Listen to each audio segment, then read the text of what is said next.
যে ইল্লাল্লাহ জিকির করা জায়েজ কিনা। আল্লাহ তাআলা পবিত্র কোরআন মাজিদে আমাদেরকে বলেছেন আতিউল্লাহ ওয়া আতিউর রাসূল লাআল্লাকুম তুরহামুন, যে তোমরা আনুগত্য করো আল্লাহর এবং তার রাসূলের, আশা করা যায় যে তোমরা রহমত প্রাপ্ত হবে। তো আল্লাহ তাআলাকে এবং তার রাসূলকে অনুসরণ করলে রহমত পাওয়া যাবে। তাই আমরা ইবাদত হিসাবে যত কর্ম সম্পাদন করব প্রতিটাকে আমরা কোরআন এবং সুন্নাহর আলোকে করব। তো জিকির ইসলামে একটি শ্রেষ্ঠ ইবাদত।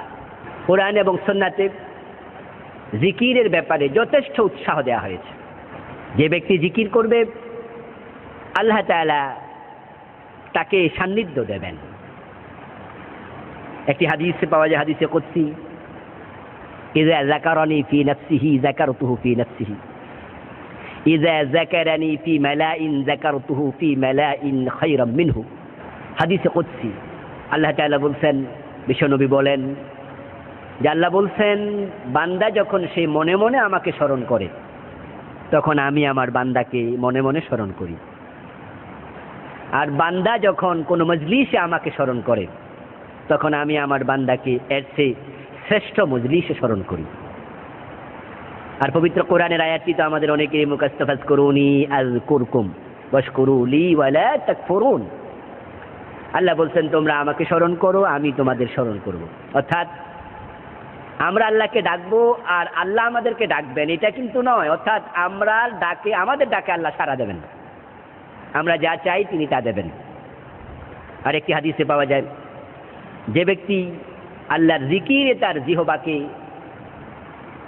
ভিজা রাখবে সে ব্যক্তি হাসতে হাসতে জান্নাতে প্রবেশ করবে। জিকির অত্যন্ত একটি গুরুত্বপূর্ণ ইবাদত, যেটা বান্দাকে আল্লাহর কাছাকাছি নিয়ে যায়।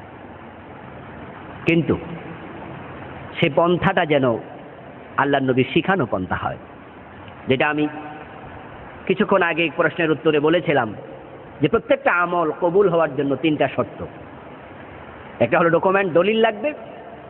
দ্বিতীয় হলো নিয়তটা সহি হওয়া লাগবে। 3 নাম্বার তরিকাটা, পন্থাটা বিশ্ব নবীর হওয়া লাগবে। তো আল্লাহ তাআলা কোরআন মাজিদে বলছেন, উযকুরুল্লাহ কামা আল্লামাকুম, তোমরা আল্লাহকে জিকির করো, স্মরণ করো, ডাকো যেমনই ভাবে তিনি তোমাদের শিখিয়েছেন। তো আল্লাহ তাআলা শিখিয়েছেন, বিশ্ব নবীর শিখিয়ে দেয়া জিকির, আল্লাহ শেখানো এক কথাই, মা ইয়ানতিকু আনিল হাওয়া ইন হুয়া ইল্লা ওয়াহয়ুন ইউহা। কারণ বিশ্ব নবী তো বানিয়ে কিছু বলেন না, রাসূল যা বলেন সেটাও তো আল্লাহর কথাই, ওহী গায়রে মাতলু, ওইটাও তো ওহী। তো আল্লাহ এবং তার রাসূল যেভাবে জিকির করতে শিখিয়েছেন, উযকুরুল্লাহ কামা আল্লামাকুম, তোমরা সেভাবেই জিকির করো যেভাবে আল্লাহ তোমাদের শিখালেন। তো আমরা কিভাবে আল্লাহর জিকির করব, রাসূল সাল্লাল্লাহু আলাইহি সাল্লাম আমাদের শিখিয়েছেন, তিনি কিছুই বাকি রেখে যাননি। যে আমাদের নতুন করে আলেম সমাজ অথবা আমাদের সম্মানিত পীর সাহেবগণ উনারা আমাদেরকে নতুন করে শিখাবেন, রাসূল কিছু বাকি রেখে গেছেন এমন কিন্তু নয়। আল ইয়াউমা আকমালতু লাকুম দীনাকুম, আল্লাহ তাআলা বলেন আমি ইসলামকে পরিপূর্ণ করে দিয়েছি। এখন নতুন করে কিছু ঢুকবে না, নতুন করে কিছু বেরও হবে না, ইসলাম পরিপূর্ণ। তো জিকিরের মতো এত বড় একটি ইবাদত, কোরআন শরীফের অসংখ্য আয়াতে যার আলোচনা আসছে, হাদিসে আসছে, সেটা কি রাসূল শিখিয়ে যাননি? অবশ্যই তিনি শিখিয়ে গিয়েছেন। এখন আল্লাহর হাবিব আমাদের কি শিখিয়েছেন? হাদিস খুলুন, হাদিসের মাঝে আপনারা দেখতে পাবেন আল্লাহর নবী শিখিয়েছেন, আফজালুজ যিকরি লা ইলাহা ইল্লাল্লাহ, শ্রেষ্ঠ জিকির হলো লা ইলাহা ইল্লাল্লাহ। আল্লাহর হাবিব সাল্লাল্লাহু আলাইহি সাল্লাম শিখিয়েছেন সুবহানাল্লাহ, আলহামদুলিল্লাহ, আল্লাহু আকবার, আস্তাগফিরুল্লাহ, সুবহানাল্লাহি ওয়া বিহামদিহি, সুবহানাল্লাহিল আযীম, আশহাদু আল লা ইলাহা ইল্লাল্লাহ ওয়াহদাহু লা শারীকা লাহু, লাহুল মুলকু ওয়া লাহুল হামদ, ইউহয়ী ওয়া ইউমীত ওয়া হুয়া আলা কুল্লি শাইইন কাদির। এইভাবে আল্লাহর হাবিব আরো অসংখ্য জিকির আমাদের শিখিয়েছেন যে আমরা জিকির করব। এখন এই জিকির, জিকিরে লিসানি, জিকিরে আমলি, কিছু জিকির আছে সার্বক্ষণিক, সেটা হচ্ছে আমলি জিকির। টয়লেটে আপনি বসে আছেন, এস্তেঞ্জা সারছেন, সেখানে তো আপনি সুবহানাল্লাহ জিকির করতে পারছেন না। মসজিদ টয়লেটে বসে টয়লেট করা অবস্থায় তো আর জিকির চলবে না। তবে হ্যাঁ, একটি হাদিসে পাওয়া যায়, কানা রাসূলুল্লাহ সাল্লাল্লাহু আলাইহি ওয়াসাল্লাম ইয়াজকুরুল্লাহ ফি কুল্লি আহইয়ানিহি, আল্লাহর হাবিব সাল্লাল্লাহু আলাইহি ওয়াসাল্লাম আল্লাহর জিকির করতেন সব সময়। তাহলে সব সময় মানে কি রাসূল টয়লেটে গিয়েও জিকির করতেন বসে বসে? উত্তর হলো না, এটা জিকরে আমলি। الذين يذكرون الله قياما وقعودا وعلى جنوبهم وعلى جنوبهم, বসে শুয়ে দাঁড়িয়ে জিকির করা। এর মানে হলো আপনি যখন টয়লেটে ঢুকবেন, টয়লেটের দোয়াটা পড়েন। টয়লেটে ঢুকতে দোয়া আছে, আল্লাহুম্মা ইন্নী আউযু বিকা মিনাল খুবসি ওয়াল খাবাইস। দোয়া পড়ে ঢোকেন, টয়লেট থেকে বের হতে পড়ুন গফরানাক গফরানাক আলহামদুলিল্লাহিল্লাযী আযহাবা আন্নিল আযা ওয়া আফানি। আপনি দোয়া পড়ে বের হন। যতক্ষণ টয়লেটের ভিতরে বসা ছিলেন ততক্ষণটাও জিকিরের ইবাদতে শামিল হয়ে যাবে। ঘুমোতে গিয়ে আপনি ডান কাতে ঘুমান, অজু অবস্থায় যদি পারেন, তাহলে আপনি ঘুমানোর সময় ঘুমের দোয়া আছে, আল্লাহুম্মা বিসমিকা আমুতু ওয়া আহইয়া। আর অন্যান্য দোয়া পাওয়া যায় হাদিসে, আপনি পড়ুন, পড়ে আপনি ঘুম দেন আর মনে মনে চিন্তা করেন ফজরের আজান হবে, আবার উঠবো। এই চিন্তা নিয়ে ঘুমায় যান। ঘুম থেকে ওঠার সময় আপনি পড়ুন না আবার আলহামদুলিল্লাহিল্লাযী আহইয়ানা বা'দামা আমাতানা ওয়া ইলাইহিন নুশুর। আর অন্যান্য দোয়া হাদিসে পাওয়া যায়। ঘুম থেকে উঠে আপনি যে কোনো একটি দোয়া পড়ুন, তাহলে যতক্ষণ ঘুমিয়ে থাকলেন ততক্ষণ ইবাদতে শামিল হয়ে গেল। এটা জিকরে আমলি। তো আপনি সুযোগ পেলে জিকির করুন। বসে আছেন, কোনো কাজ নেই, জিকির করুন। দাঁড়িয়ে আছেন, কোনো কাজ নেই, জিকির করুন। শুয়ে আছেন, কোনো কাজ নেই, জিকির করুন। দুরূদ শরীফ পড়ুন, পড়তে পারেন আপনি, কিন্তু সেটা যেন রাসূলের সুন্নাহ মোতাবেক হয়। তো আল্লাহর হাবিব যত জিকির আমাদের শিখালেন, ইল্লাল্লাহ ইল্লাল্লাহ এই জাতীয় শব্দে কোনো জিকির কি হাদিসে আছে? উত্তর হলো নাই। ইল্লাল্লাহ নামে আল্লাহর নবী জিকির শিখিয়েছেন এমন একটা হাদিস আপনি পাবেন না। তিনি শিখিয়েছেন আফজালুজ যিকরি লা ইলাহা ইল্লাল্লাহ। তা আপনি মাঝখানে যে ভেঙে ফেললেন, এই ভাঙার অধিকার আপনাকে কে দিল? অনেকেই নাহু সরফের বিভিন্ন কায়দা এনে মুস্তাসনা মিনহু, মুস্তাসনা, হরফে ইস্তেসনা, এইভাবে বুখারী শরীফের বিখ্যাত ইসখির নামক হাদিস সামনে এনে ইল্লাল ইসখির, এইভাবে বিভিন্ন নাহু সরফের কায়দা দিয়ে বুখারীর ইসখিরের হাদিস দিয়ে অনেক কষ্ট ক্লেশ করে প্রমাণ করতে চান ইল্লাল্লাহ জিকির জায়েজ আছে।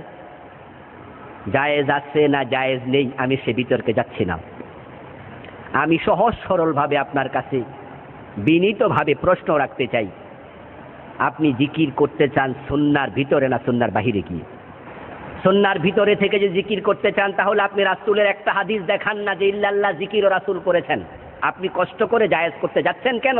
আপনি প্রমাণ দিলে তো আর আপনার ক্লেশ করা লাগে না, কোশেশ করা লাগে না, নাহু সরফের কায়দা এনে কষ্ট করে জায়েজ প্রমাণ করা লাগে না। আপনি দলিলটা দেন যে অমুক হাদিসে, অমুক কিতাবের অমুক জায়গায় এই হাদিসটা আছে, বিশ্বনবী সাহাবায়ে কেরামকে শিখিয়েছেন তোমরা জিকির করো ইল্লাল্লাহ ইল্লাল্লাহ ইল্লাল্লাহ, তাহলে আমরাও মেনে নেব।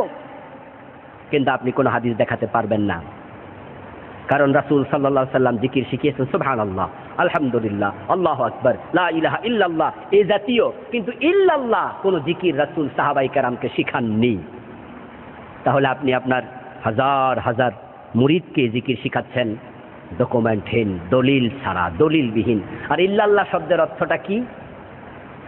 লা ইলাহা, নেই কোনো মাবুদ, নেই কোনো ইলাহ, ইল্লাল্লাহ আল্লাহ ব্যতীত। তাহলে ইল্লাল্লাহ আল্লাহ ব্যতীত, ইল্লাল্লাহ আল্লাহ ব্যতীত কি হলো? অর্থটা কি হলো? সামগ্রিকভাবে অর্থের দিকে তাকালেও তো এটা জায়েজ মনে হয় না। এই জন্য সুন্নাহর বাহিরে গিয়ে কোনো তৃপ্তি পাওয়া ঠিক নয়। এখানে গোড়ামি প্রয়োজন নেই। আমি যা বলছি আপনি মানুন আর নাই মানুন, কিন্তু আপনি তো এটা মানেন যে সুন্নাহ দরকার, সুন্নাহর বাহিরে যাওয়া দরকার নেই। সুন্নাহর বাহিরে গিয়ে যদি জিকির হয়, তাহলে যেই পীর সাহেব তার মুরিদদেরকে ইল্লাল্লাহ জিকির শিখাচ্ছেন, ওই পীর সাহেব তার মুরিদদেরকে নিয়ে লাফালাফি করেন না, অথচ আরেক দল মুরিদ তো ইল্লাল্লাহ জিকির করে লাফাচ্ছে, আর আপনি লাফাচ্ছেন না কেন? তখন আপনি আবার লাফালাফির বিরোধিতা করছেন, বলছেন যে লাফানো দরকার নাই, কারণ রাসূল লাফ দিয়ে জিকির করেননি। তো আল্লাহর নবীর সুন্নাহ আপনি ওখানে মানলেন যে লাফালাফি চলবে না, কিন্তু ইল্লাল্লাহর মাঝে আবার রাসূলের সুন্নাহ মানলেন না যে রাসূল তো ইল্লাল্লাহ জিকির করে নাই। তা আপনি দ্বিচারী হয়ে গেলেন।